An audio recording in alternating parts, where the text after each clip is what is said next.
I won't believe anything I can't taste, touch, feel, smell, or hear.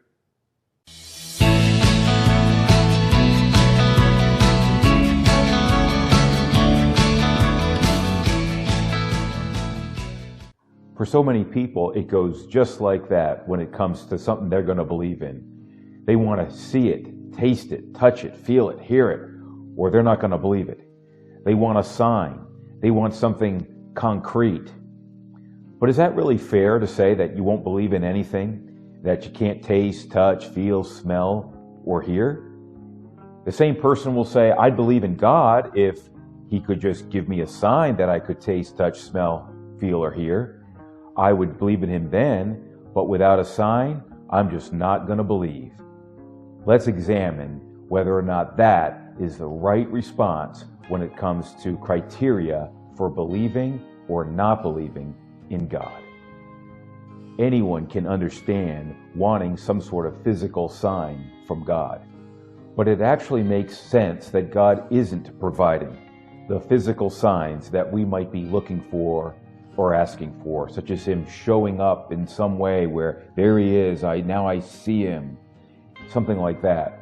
It actually makes sense that He's not doing that because for several reasons. One is because God has made sure to already reveal Himself to you.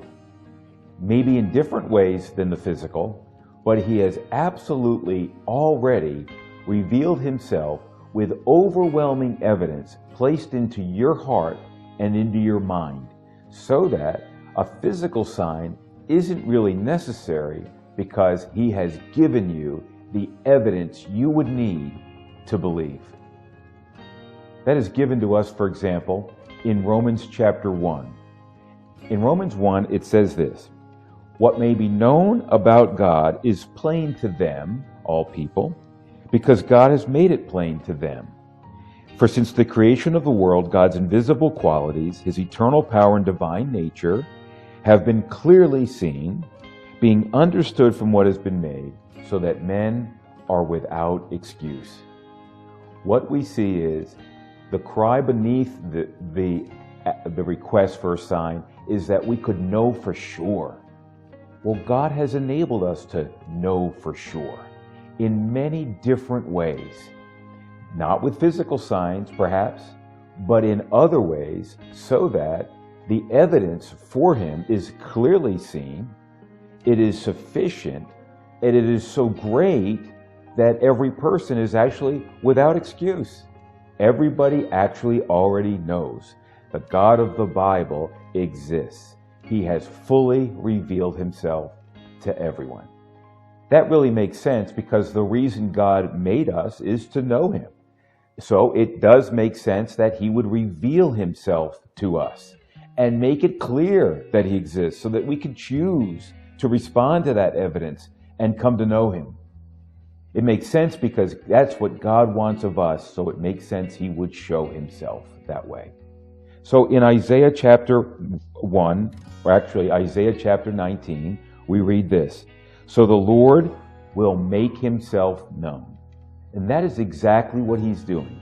The Lord is making Himself known to every person, everywhere, all the time. The evidence for God is absolutely overwhelming for everyone. When people are demanding physical signs, they're actually ignoring all of the great evidence that God has poured into their heart and mind already. It's like ignoring all this evidence for a certain kind of evidence, but the evidence God has given is more than sufficient. It's overwhelming. So that evidence is given to us in the Bible. What is that evidence? How did God reveal Himself? That's given throughout Scriptures, and we examine that a lot more in question number 3. So I would encourage you to go and look at question number 3. And we also examine it in question number 4 and question number 8.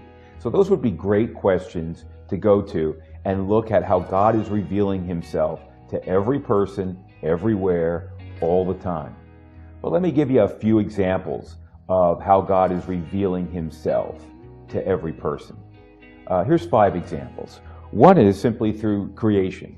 By the existence of creation, we can know that there is a creator. Another way the evidence that God has given us is put an incredible design and complexity into the creation, so that we know for certain it couldn't have happened by chance, and we know for certain that a designer is behind it. Another way God's revealed himself is simply through our moral conscience. Everybody has a moral conscience. They really know things that are right and things that are wrong. And the greatest right thing that we could do is follow God. The greatest wrong thing any person could ever do is reject God. So if we have a moral conscience, we certainly know that we're rejecting the very most right thing that we should be doing, and that is to follow God. Our moral conscience is revealing him to us. And another way God reveals himself is simply by giving us a great need for him. So every person has a pressing, deep need for God every moment of their life. And so with that pressing need for God, we can know there is a God that we desperately have a longing for. And then another way God reveals himself is just by all of the value that he has put into who we are and into our life. So that every person knows they're of great value, and every person knows that they have great purpose, that their life is significant, it matters a lot. But that reveals God, because your life wouldn't matter and you wouldn't have value unless there was a value giver to you and to your life. And that value giver is God. So at any point in our life, we can walk around with incredible evidence, incredible revelation from God about himself to us. It's going on constantly. It's going on in multiplied different ways, so that God is fully revealing himself, and we have sufficient evidence of him, even without the signs we might crave for. Again, going back to Romans chapter 1, we read that what may be known about God is plain to all people. God has made it plain. God is a revealer of himself, and that is what he has done with every person, even those demanding a sign. So take a look at this passage in Matthew chapter 12. Jesus says this to people who were looking for a sign while he was on earth. He said, "A wicked and adulterous generation asks for a sign." Why would he say that? Why would he say that a wicked and adulterous generation asks for a sign? The reason is because people are asking for a sign when they've already been given all of this evidence of God, so that they're without excuse and could easily, simply believe and know that God is real and make that step of believing in him. That's why asking for a sign, according to Jesus in this passage, is such a mistake, because you've already been given all of the evidence you could ever want, even without signs. There may be many reasons God doesn't provide the physical signs that we would want. We've kind of looked at one reason is he's used so many other ways to reveal himself. But why not the physical way? One reason might be that people tend to explain away physical signs. They're not as effective as you might think. And we have history to sort of prove and back that up. For example, most of us are familiar with the account of the Exodus, where the Israelites went through the Red Sea and it parted, and then the Egyptians, it engulfed them. Prior to that, there were 10 plagues that came upon the Egyptians. So one time there would be frogs all over the land. Another time all the water would be turned into blood. And so there were all these signs going on in the land of Egypt, leading up to another big sign, which is the parting of the Red Sea. But with all those signs, we don't have record of even one Egyptian who ever looked at the signs and said, "Oh, I must be wrong. I've got to follow God. We don't have any record of that because people tend to explain away signs so that they're not very effective. Another example in history is simply all the signs that people ignored of Jesus Christ when he was on earth. He healed thousands of people, right, at will. And there were so many other signs. There was the sign of the empty tomb. And yet all of that got explained away because the people just ended up yelling, "Crucify him." They ignored all the signs of healing. The Pharisees ignored the empty tomb. There it is, empty tomb, grave clothes still in the tomb. The tomb was guarded, but now the tomb is empty. Did they look at that and go, okay, there's a great sign, I'm going to believe? They didn't do that at all. Instead, they turned around, made up a false story about the empty tomb, saying that the disciples came and stole the body. They knew that was false. They had legitimate signs all during the life of Christ, and they explained them all away. They ignored them all. Maybe it is that the physical signs are not as effective as we think they are not as important, are not as needed. Instead, what may be needed is all the ways God does reveal himself to us, some of the ways we mentioned today, and again, many of the other ways mentioned in question number 3 and 4 and 8, and encourage you to go again to those. So signs may be not given by God because they're simply not the best way for God to reveal himself. Sometimes people want to argue that human beings need physical signs to be able to believe. And so it makes sense that if they don't have physical signs, they won't believe. But that's simply not how we are made as human beings. We're not made to need a physical sign to believe something. Let me explain that. All creatures can be divided into 3 groups. There are spiritual beings, such as God and demons and angels. There are physical beings, purely physical beings, such as animals. But then there are beings in a 3rd category, and that is beings who are spiritual and physical, and that's people. People are spiritual beings and physical beings. So as spiritual beings, we can believe in things that we are not privy to touch, taste, feel, or smell, or hear, because we're spiritual beings. We can have evidence that reveals a non-spiritual being, such as God, to us in such a way that we can respond and that we can believe. That evidence can be so compelling to us, again, because we're not just physical beings. So watch. Something that is just a physical being, like an animal, does need to taste, touch, smell, and so forth to believe, because they are just a physical being. But we are not just physical beings. So when a person says, I need to taste, touch, smell, feel to believe, they're actually treating themselves as if they are just an animal. Rather, they are a spiritual being who can believe in something that they have not seen, touched, felt, or heard. We are not just physical beings. We are not animals. We are physical and spiritual beings. That's the way God made us. In Genesis chapter 1, we read this great verse. It says, "So God created mankind in his own image. In the image of God, he created them." Part of what it means to be in the image of God is we are not just physical beings. Part of what it means to be in the image of God is that we are not simply animals. And as a result, we have been given the capacity to believe in a spirit being through the evidence he gives us, even if we can't taste, touch, smell, hear, or feel it. Now, some like to argue and say, well, I'm a very logical person. So as a logical person, I'm not going to believe in anything that I can't taste, touch, smell, feel, or see. Well, once again, going back to the definition, that wouldn't be really logical thinking to say that I need to have a physical sign.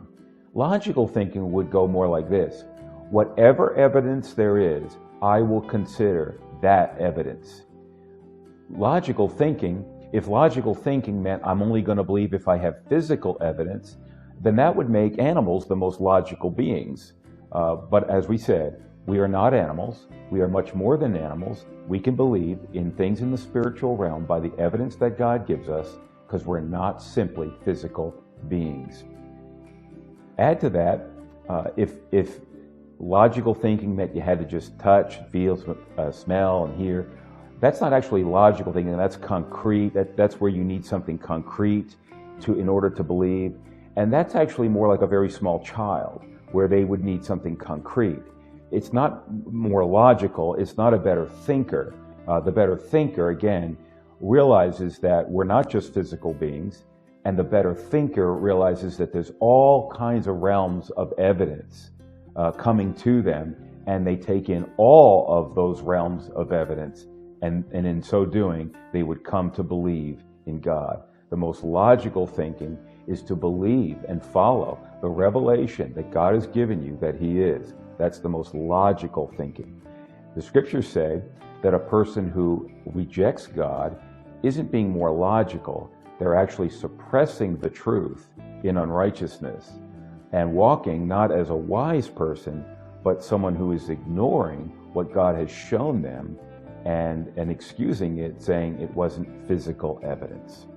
So the scriptures say this in 2 Corinthians, we read, "So we fix our eyes not on what is seen, but on what is unseen." Logical thinkers will fix their eyes on what is unseen, because the evidence is pointing them to the unseen, to God being very, very real. Now, other people will say, well, I'm scientific, so I won't believe in something that I can't taste, touch, smell, see, feel, or hear, that kind of thing. Same sort of conclusion, but using a little bit of a different route. I'm scientific. Well, the truth is, if we look at all of the things in the world, all the things that we do touch, taste, smell, hear, feel, and see, if we look at all of those things, they're not pointing away from God. Okay, so science examines those things. Well, when we examine those things, they're not pointing away from God, they're pointing to God. As we mentioned before, the existence of creation points to a creator. The existence of design and complexity points to an intelligent designer, that this could not have been by chance. So the physical world isn't pointing us to time and chance did it all. It isn't pointing us to evolution. Again, go to question 4 where we discuss that. It isn't pointing us to those things. The physical world, as we study it, which is science, is pointing us to God, not away from Him. It's pointing us to the spiritual world, not away from it. So, for example, we read this passage in Psalm 19, verse 1. It says, "The heavens, all the things made, the heavens declare the glory of God. The skies proclaim the work of His hands." If anything, if we look at the physical world, we are pointed to God, to Him, because the things made proclaim God, not proclaim that there is no God or proclaim that there's no evidence for God or anything like that. The physical world points directly and unmistakably to a creator. Now, some will object and they'll say, yeah, but you guys use the word faith in God. Doesn't faith imply you don't have evidence? Isn't that by definition what faith is? And then the person says, well, I'm not going to just go by no evidence. That's actually a misunderstanding of the word faith. When you have the word faith, is kind of a neutral word. You can believe in things that have a lot of evidence, and therefore you have faith in the thing, but there's a lot of evidence. Overwhelming evidence, perhaps. You could say, I believe murder is wrong. Well, you've got a lot of evidence that murder is wrong. So you have faith that murder is wrong, but you have a lot of evidence for that. There's other things you might believe and have faith in that do go against the evidence. You might say, well, I haven't seen my son in 5 years, but I just have faith he's going to be home for Christmas. Okay, you don't have evidence for it. It's sort of a wish, it's a hope, but there's no evidence. So you see, faith is actually a neutral word. It doesn't imply lack of evidence. It could be that there is evidence or there is no evidence. In the case when you use the word faith to say faith in God, the God of the Bible, you're actually describing the faith with overwhelming evidence. It's a neutral word, could go either way. In the case with God, it goes in the way of embracing the evidence because the evidence is so great and overwhelming. When people say, I'm not going to believe because the word faith means there's no evidence, they have misunderstood what the word faith really means. Again, sometimes it could mean that, but other times it could mean there is great evidence. In the case of God, faith in God means I am embracing God with all of the evidence behind it and for Him, so that my faith is well-founded and with great assurance. The Bible defines faith in just that way, for example, in Hebrews chapter 11. So watch what it says. It says, now faith, it says, is being sure. Oh, sure, because of the evidence. Faith is being sure of what we hope for, and certain, now watch this, certain of what we do not see. How can we be certain if it's faith? Because faith can be with certainty. Faith can have the evidence. And so we can be certain even of that which we do not see. Hebrews chapter 11, verse 1. So for more on the word faith and understanding that word a lot better, because that's a big subject and very important, I want to encourage you to look at question number 26, where we'll discuss the meaning of the word faith much more in depth, and it's so important for us to do just that. So let's take this question again. Why doesn't God provide physical signs? The answer is simply this. God has revealed Himself in so many ways that it is clearly seen and clearly known by everyone, even without signs. There may be good reasons God hasn't used physical signs to reveal Himself. He has used so much else so that, as the scripture says, it is clearly seen, being understood through all the ways God has revealed Himself. Looking for a sign may simply be a way to ignore all of the many, many ways God has revealed Himself. Instead of ignoring all the many, many, many ways and saying, I need a sign, look at the evidence. Look at the many, many different ways God has revealed Himself, and respond to that evidence and respond to Him and believe and follow the one who has revealed Himself to you unmistakably over and over again. I'm so glad you've been with us today. Question number 19. Check out all the other questions and all the questions that are going to follow, because we're looking at the top 50 questions ever asked about Christianity, and we're so glad that you're joining with us. Midweek devotionals too, so there's a lot of devotionals up you can go to and be encouraged in your faith, be built up, learn more about the scriptures, and learn more about God.